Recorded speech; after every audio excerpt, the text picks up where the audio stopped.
Hola Spain lovers and buenos dias, Stuart here, and not coming to you from my usual location today.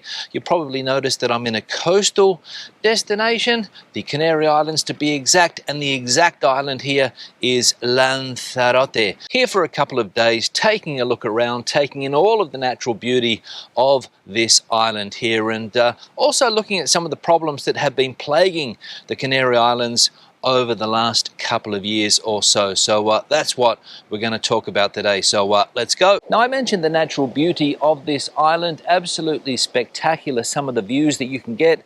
You've got coastal views like this one here. There's mountains. There's some spectacular scenery on this island. My second time in the Canary Islands. First time I went to Tenerife a couple of years ago, I think. And I'm going to see if the two islands that I have experienced here are similar or different in any way. So we'll take a look at that as well. Now, one of the big complaints of locals in recent times has been the mass tourism model that the Canary Islands and other parts of Spain have been following for the last 30, 40, 50 years or so. Locals are fed up with this mass tourism model. They want change. Slogans have been hitting the press all around the world.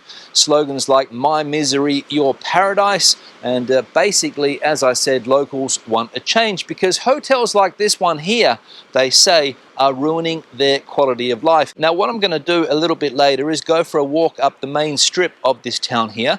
I'm in a place called the Costa Teguise, which is north of the capital city Arrecife here in Lanzarote. And I'm going to show you the impact of tourism in this part of the Canary Islands, in this part of Lanzarote. And for me, coming from Madrid, where I have been living on mainland Spain for the last 25 or 26 years, there are a lot of things that open your eyes, and I'll tell you about those at the end of the video. Now, the main draw card here for tourists, apart from the natural beauty of these islands, is the weather, of course. Spring-like temperatures all year round, apparently, or at least that's what I read on the internet. And here, the 2nd of February today, and definitely spring-like temperatures. As you can see, lots of people out and about here doing their morning exercise, and the clothes that they are wearing, you couldn't wear those back in the UK or other European countries or even mainland Spain at the moment, I don't think. However, what I will say is that this island, from what I've seen so far, or at least these last couple of days, very, very windy, and that could put some people off taking a holiday here, but the temperature, can't beat it. Now, to give you another idea of the natural beauty of this island, as you can see those mountains or hills over there, absolutely spectacular. And it contrasts with the development, the tourist development that we can see all the way around here. And you probably noticed that we have the foundations of buildings here, homes that were going to be built. Not sure exactly what's gone wrong there, whether the developer has run out of cash, I suppose that is the story, or maybe there are environmental concerns, because this piece of land here is literally 20 meters from the sea. It's no wonder when you see things like this that locals are complaining, right? And maybe if Stephen, Karen and Luke and Emily hadn't decided to deface this wall and write their names overlooking the Atlantic Ocean, people might be a little bit friendlier too. Now, I know what you're saying, Stuart, it's just a wall. Who cares if young people write their names on that wall? But it does look pretty ugly, in my opinion. Now, if you're not up to speed with what has been going on here in the Canary Islands over the last couple of years or so, those tourism protests, the locals are fed up, as I mentioned before. Too many people coming here, putting strain on the environment. Their quality of life is being affected, and one of the big problems that they have is that they can't access affordable housing. The price of housing here is also through the roof, as it is in other parts of mainland Spain. Why? Well, the usual problems: speculation, tourist accommodation, and all of those things which put locals out of long-term accommodation. Short-term accommodation has become norm. Long-term accommodation is harder to find, and that is one of the issues here. talking to a girl that works in the hotel where we're staying. She has an apartment. She pays 560 euros a month for a studio apartment not far from where I am here. 560 euros a month. Now you're probably saying, Stuart, that's not very expensive, 560 euros a month for an apartment in a place like this. Well, if you take into consideration what the salaries are for a lot of people on this island, 560 euros a month is a lot of money for that accommodation. So authorities here in the Canary Islands are facing a very important dilemma.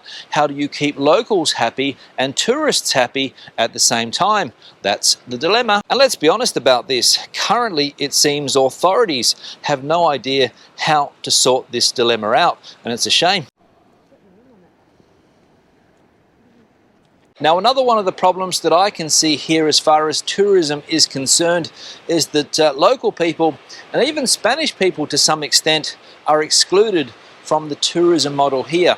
And what I'm going to show you now is surprising for me and also surprising to my partner and my son, who was born in Spain, of course, because when they come here, they don't really feel at home. And one of the reasons they don't feel at home is because of this.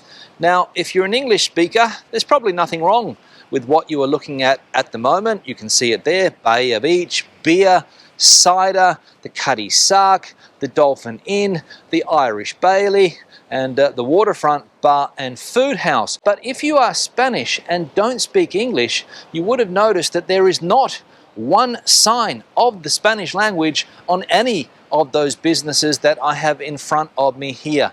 Not one single word of Spanish. Not even the menus that are on display here have any sign of the Spanish language. Supply and demand, or taking the piss. Again, look at this. Not a single sign of the Spanish language anywhere on this menu. Could you imagine going to a restaurant in your home country, looking at a menu and not seeing anything written in the local language? Unbelievable. You could almost come to the conclusion that they don't want Spanish people in these establishments. It's almost a form of colonization, but of course, that's just my opinion. Let me know what you guys think in the comment section below. And it continues. Shopaholic, beauty, health, technology, sunglasses, jewelry, aloe vera, electronics and gifts. Your one-stop shop. Fish and chips, steakhouse, cheddar cheese, smash burger. And this is the only restaurant on this strip with sea views that has any sign of the Spanish language. It's not the first language on the menu, it's the second language there. Hello, hola, hello. But of course, I get it. It's all about supply and demand, as I said before. If the majority of people coming here are from the UK, then you're going to open businesses that cater to that market. Finally, I found a restaurant that looks to be Spanish. Tapas and bar, el maestro, the master. Let's go and check out what language the menu is in, shall we? Now, not easy to see because it has been raining. There's a little bit of condensation there, but the first part of the menu is in English, and we go all the way down here to find the Spanish side of the menu. So English, Spanish, English, Spanish. But I imagine that this is the restaurant people come to when they're sick of Indian, when they're sick of Chinese, and when they're sick of fish and chips. Even the supermarkets don't have any Spanish signage. Looking for a pharmacy? In this part of the town, it's called a drugstore. Now, another thing that my partner pointed out yesterday was that, yeah, okay, we have breakfast, full English, large breakfast, children's, vegetarian, etc. But when we come down to the Spanish version of breakfast, desayuno, it's the same food. And I can't remember the last time that I saw a Spanish person eating baked beans for breakfast. Finally, a restaurant catering to the locals, El Portón, typical Spanish canary food. But most importantly, the restaurant is shown first here in Spanish. British, then German. And another reason I can imagine that locals are not happy with the tourism model is that prices are not cheap. In fact, you're paying the same prices here for a lot of things that we're paying in Spain's capital city, Madrid, which is also unbelievable. Yes, you can get all-you-can-eat Chinese for 14 euros and 55 cents, and for a kid, 6 euros and 55 cents, so that's cheap. But order a la carte in a restaurant here, and your wallet soon feels a pinch. And another thing that I have picked up on here, which is surprising coming from mainland Spain, as I said, is that a lot of the restaurants seem to close their kitchens at 9:30 p.m. That's right, 9:30 p.m. Now, if you have been to mainland Spain, you would know that the average Spaniard, especially at weekends, doesn't normally sit down to have dinner until 10 p.m. So if the kitchens are closing at 9:30 p.m, a lot of people can't have dinner. So no wonder some people are peeved. But anyway, just some of my casual observations that I have picked up on over the last couple of days. And as I said, I'm going to keep my eyes open and see if there are more things that surprise me about life here in the Canary Islands, and if I can understand why locals are so upset with the current tourism model. Questions and comments, please leave them in the section below. I would love to hear your opinion on some of the topics that I have mentioned today. What's your opinion on the tourism situation in places like the Canary Islands or on mainland Spain as well, where all of these protests have been taking place over the last couple of years or so? Let me know in that comment section below. If you live on the island of Lanzarote, I want to hear your opinion too, so the comment section is the place for you. Give the video a thumbs up if you liked it, thumbs down if you didn't. I'll see you in the next video. Hasta luego from this island paradise, which is Lanzarote.